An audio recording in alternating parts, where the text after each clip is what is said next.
오늘은 고린도전서 15장 말씀을 통해 부활을 믿는다면 이란 제목으로 주의 말씀을 듣도록 하겠습니다. 사랑하는 성도님들, 방금 기도했는데요, 죽음에 대해서 생각해 보셨습니까? 어제 수많은 사람이 죽었습니다. 오늘도 수많은 사람이 죽을 것입니다. 내일도 서로 다른 곳에서 수많은 사람들이 여러 가지의 모습으로 죽을 것입니다. 죽음이라는 것은 이렇게 우리의 삶의 일부입니다. 그리고 죽음이라는 것은 당연한 것입니다. 근데 그럼에도 불구하고 우리는 생각합니다. 아직은 나와 상관없는 것.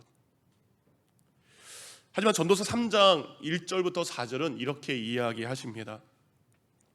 전도서 3장 1절, 모든 일에는 다 때가 있다. 세상에서 일어나는 일마다 알맞은 때가 있다라는 겁니다. 근데 어느 때가 있습니까? 2절부터 4절까지는 우리 함께 읽겠습니다. 시작. 태어날 때가 있고 죽을 때가 있다. 심을 때가 있고 뽑을 때가 있다. 죽일 때가 있고 살릴 때가 있다. 허물 때가 있고 세울 때가 있다. 울 때가 있고 웃을 때도 있다. 통곡할 때가 있고 기뻐 춤출 때가 있다. 아멘. 이 세상의 모든 일들은 때가 있습니다. 근데 그 모든 때와 그 모든 것에 시간을 주관하시는 분은 바로 하나님이시라는 것을 우리가 잊지 않아야 됩니다. 지금 내가 웃고 있습니다. 지금 내가 기뻐서 춤춥니다. 지금은 집을 세우기도 합니다. 지금은 건강의 시간의 때를 보낼 때가 있습니다. 그런데 이 모든 것을 다 내려놓고 우리가 하나님 앞에 가야 할 때가 우리에게 반드시 찾아온다는 것을 우리가 잊지 않기를 원합니다. 나의 태어남을 내가 주관하지 않았습니다. 내가 원하는 부모에게 내가 원하는 때에 태어나지 않았습니다. 죽음도 마찬가지입니다. 죽음 또한 내가 결정하고 주관하는 것이 아니라 우리 인생의 죽음을 결정하시는 것 또한 하나님의 섭리임을 우리는 받아들여야 됩니다. 사람들이 죽음이 가까워졌을 때 준비하는 것이 있습니다. 여러분, 죽음이 만약에 가까이 왔다라고 하면 여러분 무엇을 준비하시겠습니까? 그 중에 하나가 유언장이죠. 이제 사랑하는 가족, 남겨진 가족들, 여러분 어떤 말을 남기시고 하나님 품으로 돌아가시겠습니까? 지금부터 6년 전입니다. 2016년 정말 어느 날 갑자기 멀게만 느껴졌던 죽음이 저에게 갑자기 찾아온 때가 있었습니다. 토요일 날 늦게까지 이제 사역 준비를 하고 늦은 밤 차에 탔어요. 집에 가야 되는데 갑자기 죽음이라는 것이 생각이 났습니다. 근데 남의 죽음이 아니라 다른 사람의 죽음이 아니라 그 순간 저의 죽음이 생각이 났습니다. 내가 죽을 수 있구나. 제가 죽을 수 있다라는 생각이 든 그 순간 저도 모르게 눈물이 났어요. 눈물이 남과 동시에 이대로 가면 안 되겠다라는 생각에 주머니 속에 있는 핸드폰을 꺼냈습니다. 그리고 그 핸드폰에 가족들을 위한 글을 적었습니다. 그때 그 모습은 상상하지 마시기 바랍니다. 갑자기 남자가 차에 타서 눈물 흘리며 밤에 이렇게 하고 있는 모습은 어쨌든 그 당시에 적었던 내용은 이렇습니다. 죽음, 아직은 내게 오면 안 되는데 이제 45살, 그때가 45살이었어요. 한 여인의 남편으로 조금 더 행복하게 살고 싶고 사랑하는 두 딸에게 더 많은 사랑을 주고 싶고 이들의 삶을 더 오래 지켜보고 싶은데 그럼에도 내게 죽음이 찾아온다면 나는 죽음을 하나님의 은혜로 받아들이고 싶다. 나는 죽음 앞에 무슨 말을 하고 무엇을 남기고 하나님 곁으로 가야 하는가? 하나님, 아직 묶여있는 것이 너무 많고 풀어야 할 것이 산더미인데 제게 주어진 시간이 이제 없네요. 남겨진 나의 사랑하는 이들은 이제 나의 몫이 아니라 아닌 것을 알기에 하나님께 그들을 맡깁니다. 하나님, 제 아내는 저보다 조금 더 오래 아이들 곁을 지키게 해주세요. 아내를 더 귀하게 여기지 못하고 더 솔직하지 못했음을 용서해 주소서. 하나님, 우리 이쁜 딸들 환희 예랑이 너무 오래 그리고 많이 아파하지 않게 하시고 천국에서 다시 만날 것을 소망하며 살게 해 주소서. 하나님, 사랑하는 아버님과 어머님, 먼저 부름받아 하나님께 돌아가는 이 아들을 용서하시고 고통과 아픔이 없는 하나님의 나라에서 사랑하는 아들이 예수님 품에서 편히 있음을 알게 하소서. 하나님, 나의 몸과 같았던 사랑하는 열린교회 성도들, 부족하고 연약한 종을 만나 아픔만 주고 가는 것을 용서하시고 언젠가 천국에서 우리 모두 모여 기쁨의 찬송 부르기를 소망합니다. 45년간의 삶, 감사하고 아름답고 보배로운 나의 삶을 주신 하나님, 감사합니다. 사랑합니다. 찬양합니다. 여러분, 어떤 글을 사랑하는 가족들에게 남기시겠습니까? 주일 오전 행복하고 기쁜 날입니다. 복에 대한 이야기, 감사에 대한 이야기, 더 좋은 이야기를 많이 할 수 있음에도 불구하고 저는 여러분에게 심각한 죽음의 이야기를 설교하고 있습니다. 지금 여러분의 표정이 너무 심각합니다. 제가 내일이라도 죽을 사람인 것처럼 저를 바라보고 계신데, 죽음에 대한 심각한 얘기를 하는 이유는 뭡니까?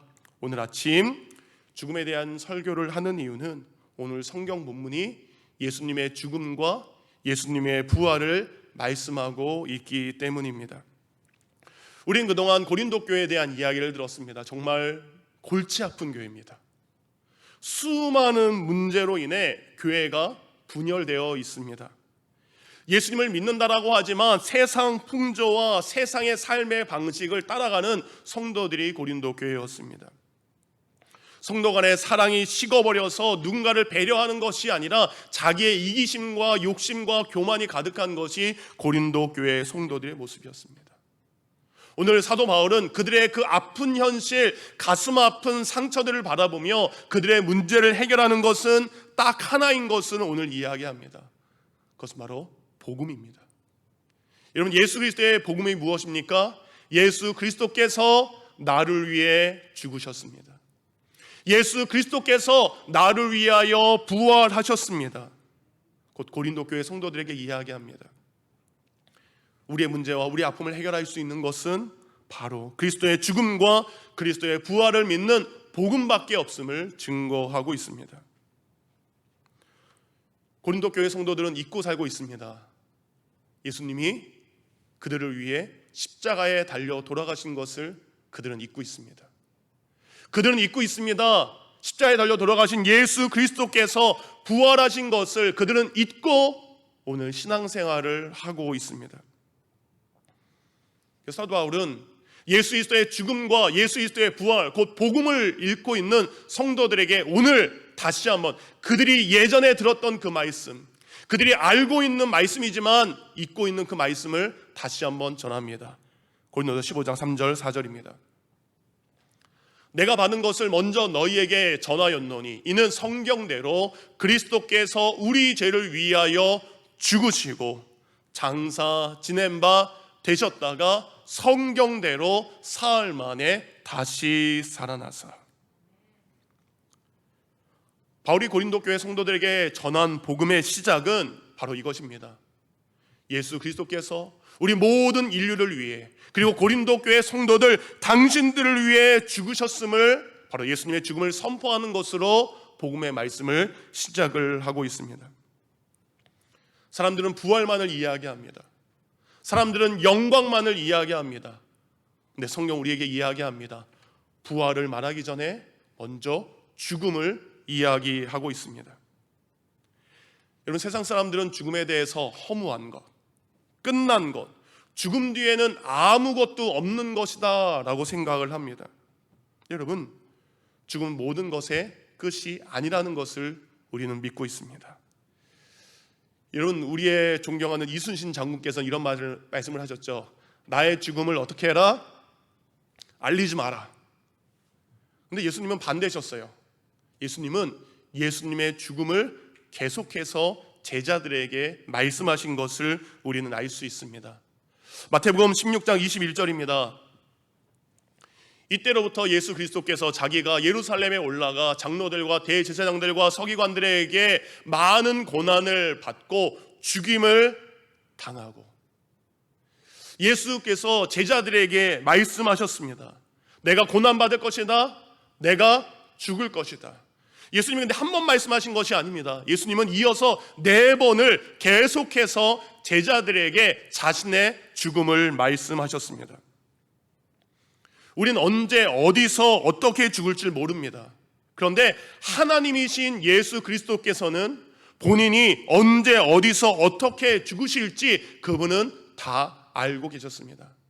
그분은 자신의 죽음을 숨기지 않으셨습니다. 왜냐하면 자신의 죽음을 그들에게 말해야 될 이유가 있기 때문입니다. 그 자신의 죽음의 이유가 있는 것을 예수님도 아셨지만 제자들이 알기를 원하셨습니다. 왜 예수님께서 영광스러운 하나님의 보좌를 내려놓고 이 땅에 오셔서 왜 죽으셔야 됐을까요?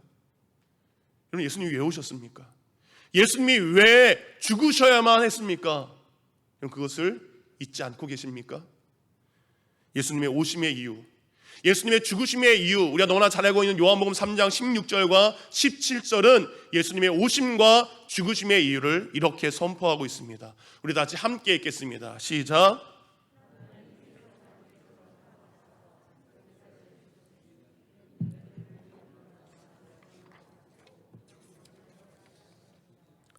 하나님이 그 아들을 세상에 보내신 것은 세상을 심판하려 하심이 아니요, 그로 말미암아, 예수로 말미암아, 예수의 죽음으로 말미암아 세상이 구원을 받게 하려 함이라. 아멘. 여러분, 하나님께서는 세상을 심판하기 위해서가 아니라 우리를 구원하기 위해서 바로 그의 아들 예수 그리스도를 보내주셨습니다. 이게 하나님의 계획입니다. 이게 하나님의 뜻이었습니다. 그런데 그 아버지 하나님의 계획과 뜻을 아들 예수님이 알고 계셨습니다. 알고 계셨기에 그 뜻에 순종하기 위해서 이 땅 가운데 내려오셨습니다. 곧 예수님이 이 땅에 내려오신 이유는 죽기 위해서 내려오신 것입니다. 그런데 그 죽음의 이유가 우리를 구원하기 위해서입니다. 이것이 무엇입니까? 복음입니다. 복음의 시작은 바로 이것입니다. 예수님이 여러분을 구원하기 위해 이 땅에 오셨습니다. 옆에 분에게 이야기할까요? 예수님이 당신을 구원하기 위해 이 땅에 오셨습니다. 예수님이 당신을 구원하기 위해 이 땅에 오셨습니다. 우리 스스로에게 이야기할까요? 예수님이 나를 구원하기 위해 이 땅에 오셨습니다. 시작. 예수님이 나를 구원하기 위해 이 땅에 오셨습니다. 이것이 복음의 시작입니다. 예전에 제가 좋아했던 찬양이 있는데요, 그 찬양의 제목이 그가 오신 이유라는 찬양입니다. 찬양의 가사가 이렇습니다. 이 세상 가장 아름다운 순종의 눈물, 온 세상 다시 빛나게 한 생명의 눈물. 이걸 원래 제가 찬양을 하려고 했는데 많은 분들에게 하려니 제가 용기가 안 나서 가사만 읽어드립니다. 우리 지휘자님, 제가 너무너무 사랑하는 우리 지휘자님 아시죠? 그가 이 땅에 오신 이유, 우리 한 소절만 잠깐. 처음에만 이 세상 가장 아름다운 순종의 눈물, 온 세상 다시 빛나게 한 생명의 눈물, 이렇게 됩니다. 근데 가장 중요한 게 제가 여러분에게 이 가사를 말씀드리고 싶었어요. 그가 이 땅에 오신 이유, 그가 죽어야 우리가 살게 되고, 그가 져야만 승리하는 놀랍고 영원한 신비, 지으신 그대로 회복시킨 우리의 창조주 그리스도, 십자가의 길로 아버지의 뜻 이루셨네. 그가 이 땅에 오신 이유, 이제 우리에게 맡겨진 그 소망, 그 사랑, 그 생명, 아름답고 눈부신 십자가의 길, 우리가 이 땅에 살아갈 이유. 하나님께서 우리를 창조하신 처음 그 모습 그대로 회복시키기 위해서 예수님이 우리에게 내려오셨습니다. 그런데 그 창조의 회복은 그냥 된 것이 아니었습니다. 예수님이 우리에게 져주심으로, 예수님이 우리를 위해 죽어지심으로 우리의 창조의 능력이 회복되었습니다. 근데 우린 여러분, 누군가에게 져주는 것, 누군가를 위해서 나의 삶을 포기하는 것, 그것이 끝이라고 생각합니다. 그러면 아무것도 이루어지지 않는다고 생각해요. 그에게 승리해야 내가 살아야 된다라고 우리는 생각합니다. 그런데 하나님의 진리는 뭡니까? 져주는 자가 승리하는 것입니다. 우리 사랑하는 남편분들, 아내를 이기고 싶으십니까? 어떻게 하셔야 됩니까? 우리가 답이 없으시죠? 아내를 이기고 싶으십니까? 그럼 어떻게 해야 됩니까? 져주시기 바랍니다. 우리 부모님들 아이들한테, 자녀들한테 이기고 싶죠. 근데 아이들을 이기는 방법은 뭡니까? 아이들에게 져주는 것입니다. 예수님도 마찬가지입니다. 하나님의 진리는 져주는 자에게 승리를 주시는 것이고, 그리고 죽는 자를 다시 살리는 것이 하나님의 진리입니다. 그렇게 예수님은 우리를 위해서 이 땅에 오셔서 죽으셨습니다. 성경은 예수님의 죽음으로 모든 것이 끝났다라고 기록하고 있지 않습니다. 예수 그리스도의 그 죽음은 그 뒤에 우리에게 다시 살아나는 부활의 능력을 우리에게 말씀하고 있습니다. 이것이 복음입니다. 예수님께서 나를 구원하기 위해 이 땅에 오셨습니다 라는 것이 복음의 시작이라면, 예수님이 나를 부활하기 위해 예수님이 부활하셨습니다, 이것이 복음의 능력인 걸 믿으시기 바랍니다. 복음이라는 것은 무엇입니까? 예수께서 나의 죄를 위하여 이 땅에 오신 것을 믿는 것, 예수께서 나의 모든 죄를 십자가에서 달려 돌아가시고 그가 살아나신 것을 믿는 것, 이것이 복음인 줄 믿습니다. 그런데 고린도 교회 성도들 중에는 예수 그리스도의 이 부활을 믿지 못하는 자들이 있습니다. 오늘 보면 12절은 이렇게 시작하고 있습니다. 그리스도께서 죽은 자 가운데서 다시 살아나셨다 전파되었거늘 너희 중에서, 여러분 여기 너희는 누굽니까? 고린도 교회 성도들 아니에요. 세상 사람들이 아닙니다. 지금 이 고린도 전서는 고린도 교회 성도들에게 편지하는 겁니다. 그래서 이 이야기입니다. 고린도 교회 성도들, 너희 중에 어떤 사람들은 어찌하여 죽은 자 가운데 부활이 없다 하느냐. 교회를 다니는데 부활이 없다라고 말하는 자들이 있는 것입니다. 왜 이런 말을 하냐? 당시 고린도 교회, 그 당시는 헬라주의는 이성주의라고 이야기를 할 수 있습니다. 그 세상에 있는 헬라주의와 이성주의의 영향을 가지고 예수 그리스도를 믿는 성도들이 교회 안에 있었다라는 겁니다. 이성주의라는 것은 인간이 가진 이성으로 논리적으로 설명이 돼야 되고, 그리고 이해되는 것만, 납득되는 것만 믿겠다라는 것이 바로 이 이성주의입니다. 여러분, 인간의 이성으로 죽은 사람이 살아나는 것을 이해할 수 있겠습니까? 썩어서 사라져서 흙으로 돌아간 사람이 다시 그의 뼈와 그의 살과 그의 말과 그의 행동과 그의 모든 것이 다시 살아나는 것을 인간의 이성으로 납득할 수 있겠습니까? 당연히 없습니다. 그들은 설명할 수 없는 그 일을 믿지 않는 것입니다. 그들은 예수 그리스도의 몸의 부활과 성도의 부활을 믿지 않는 이들이 바로 교회 안에 존재한다는 겁니다.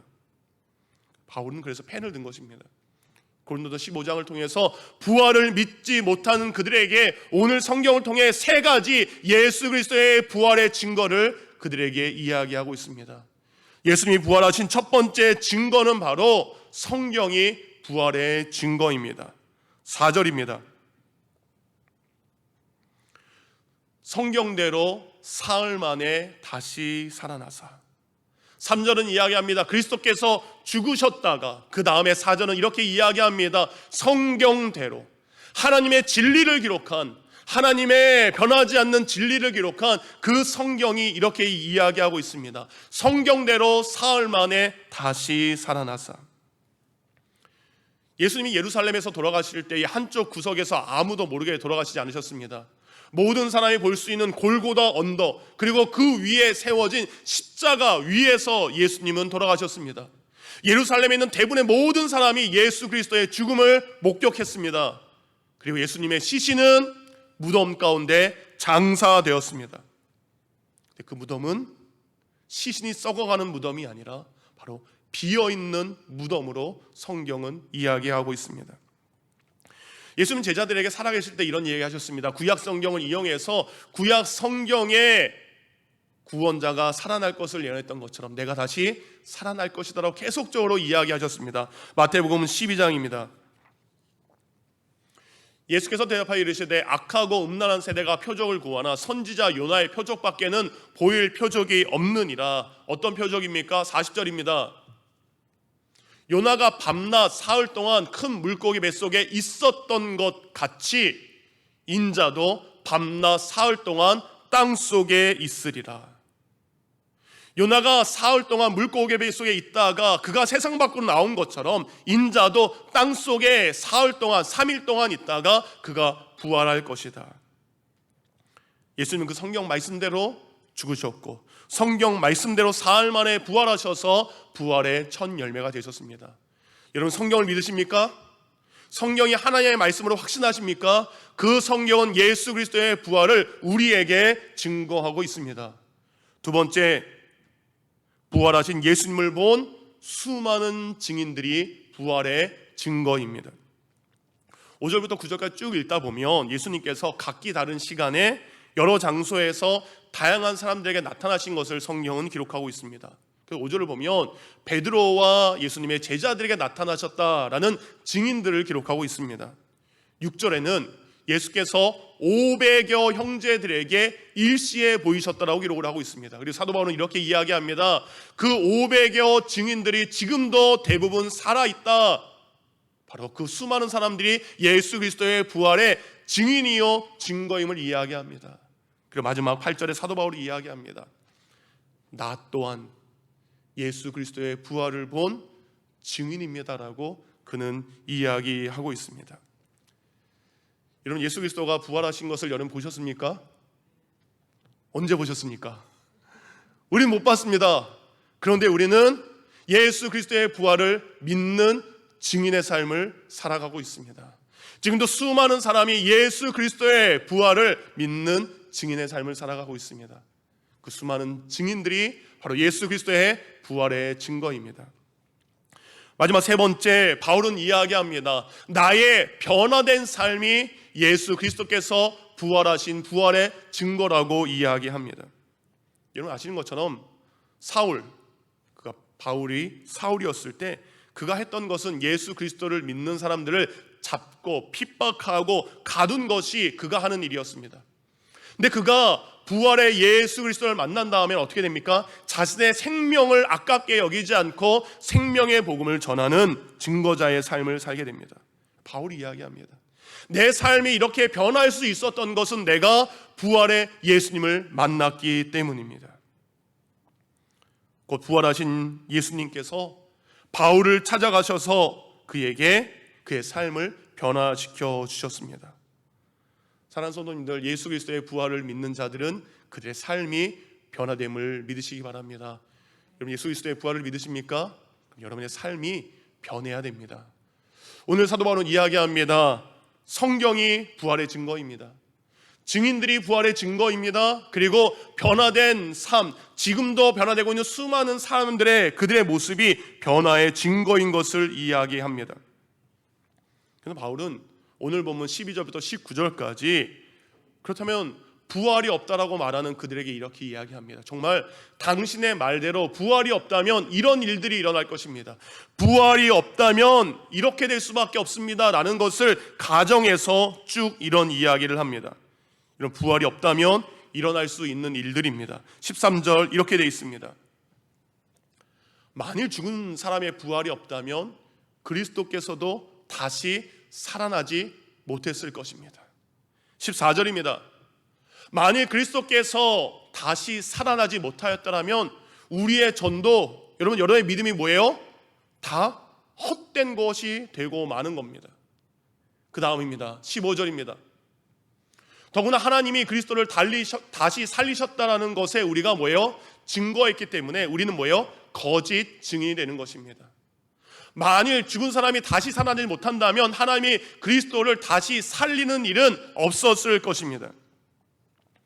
이어서 그 다음 16절에 이런 이야기합니다. 17절, 또 그리스도께서 다시 살아나지 못하셨다면 여러분의 믿음이 뭐예요?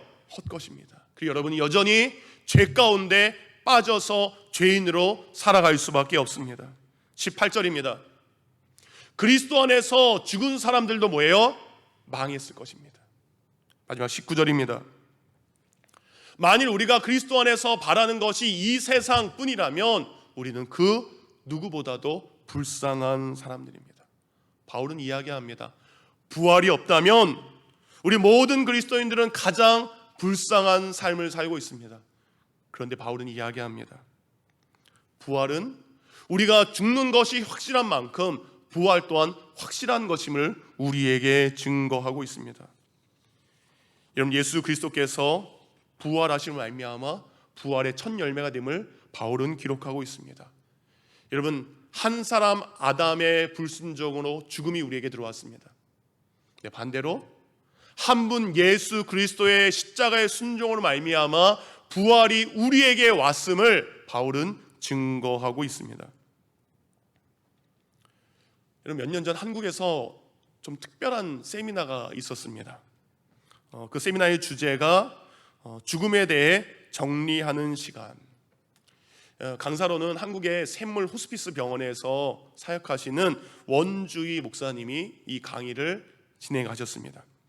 여러분, 아픈 사람을 보내서 치료하는 병원이 있죠. 근데 반면에 의학적으로 더 이상 아무것도 할 수 없는, 치료 방법이 없는 사람들을 모아놓고 생의 마지막 순간을 보내는 호스피스 병원이 따로 있습니다. 그래서 이 호스피스 병원은 뭡니까? 죽음을 준비하는 이들을 위한 병원입니다. 이 원주희 목사님께서 이 샘물 병원에서 근무하고 사역하시면서 7,500명의 사람들을 돌보았다고 합니다. 그리고 그 가운데 6,500명의 죽음을 직접 보게 되셨다고 합니다. 6,500명의 사람, 수많은 사람들의 죽음을 보면서 목사님 가운데 지금도 잊지 않고 가장 기억에 남는 한 죽음이 있는데, 그것은 바로 한 여학생의 죽음을 세미나에서 소개합니다. 이 어린 여학생은 어렸을 때 부모님의 이혼으로 버림받아서 고아원에서 자라게 됩니다. 고아원에서 그렇게 자라고 있는 이 17살의 소녀가 17살이 되었을 때 그만 암이라는 병에 걸리게 됩니다. 17살의 여학생, 상태가 너무 심해져서 더 이상 아무런 치료를 할 수 없게 되어서 이제 샘물 호스피스 병원으로 오게 되었습니다. 엄마도 아빠에게도 버림받고 이제 죽음까지 찾아온 17살의 소녀는 병원으로 들어오면서 죽음이 너무나 무서워서 벌벌 떨고 있었다라고 합니다. 죽음이 너무나 두려워서 떨고 있는 소녀를 목사님은 안아주며 이런 말을 했다라고 합니다. 내가 딸들이 있지만 하나님이 또 너를 보내주셨구나. 너의 부모는 너를 버렸지만 하나님은 너를 버리지 않고 우리에게 보내주셨구나. 여기 있는 모든 사람들이 너의 가족이란다. 너는 지금 그대로 살며 너무나 고통이 심해져서 견딜 수 없는 병에 걸려서 이제 하나님께서 너를 천국병원으로 데려가셔서 완벽하게 고쳐주시려고 너를 부르시는구나. 너는 죽는 것이 아니야. 예수님이 너의 손을 붙잡고 천국병원으로 데리고 인도하실 거야. 그러니 이제 두려워하지 마라. 천국병원에서 너는 다시 살아나게 될 거야. 그렇게 병원에 있는 그 소녀에게 죽음의 시간이 임박했습니다. 소녀가 죽기 3시간 전 소녀는 이미 죽을 준비가 되어 있었습니다. 목사님의 경험상 6,500명의 죽음을 보면서 사람들은 죽을 때 자신의 죽음이 임박했다라는 것을 알게 된다라고 하더라고요. 이제 소녀의 숨소리가 가파옵니다. 그때 이런 이야기를 했다라고 합니다. 목사님, 제가 이제 갈 때가 됐죠. 23년 동안 죽음을 보았기 때문에 임종 증상을 알고 있기에 소녀에게 죽음이 임박했다는 것을 목사님도 알게 되었습니다. 목사님이 소녀에게 이런 이야기를 합니다. 시간이 다가오는구나. 무섭니? 소녀가 이야기합니다.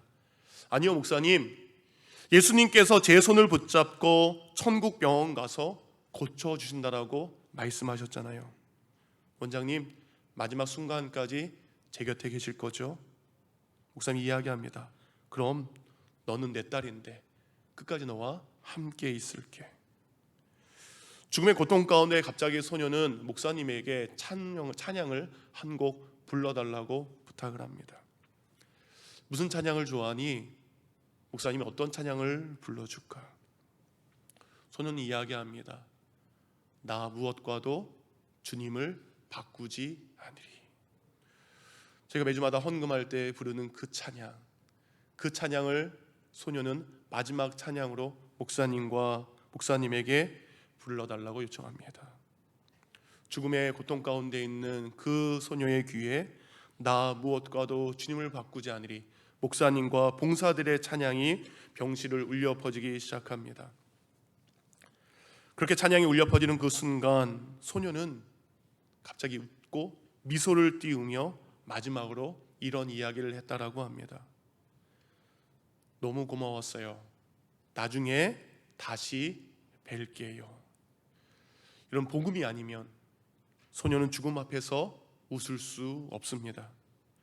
천국에서 다시 살아나는 부활이 없으면 죽음 앞에서 우리는 웃을 수 없습니다. 예수 그리스도가 나를 위해 죽으셨습니다. 예수 그리스도께서 나를 위해 부활하셨습니다. 그 복음만이 죽는 자를 웃게 만들고 찬송하게 만드는 것입니다. 그렇게 소녀는 조용히 눈을 감았고 그 눈을 감음과 동시에 천국에서 그는 부활한 자로서 새로운 생명의 눈을 뜨게 되었을 것입니다. 여러분, 예수님의 죽음은 우리의 죽음이요, 예수 그리스도의 부활은 우리의 부활입니다. 예수님의 죽으심은 바로 우리를 살리기 위한 죽음이었습니다. 그의 죽음으로 우리를 구원하셨습니다. 예수는 이렇게 자신의 죽음이 얼마나 귀한 것인 줄 알기에 그 죽음의 길을 외면하지 않고 그 죽음의 길을 가셨습니다. 이제 그렇게 나를 살리기 위해 죽음의 길조차 마다하지 않았던 예수 그리스도의 그 길을 우리가 동행하며 살아가기를 원합니다.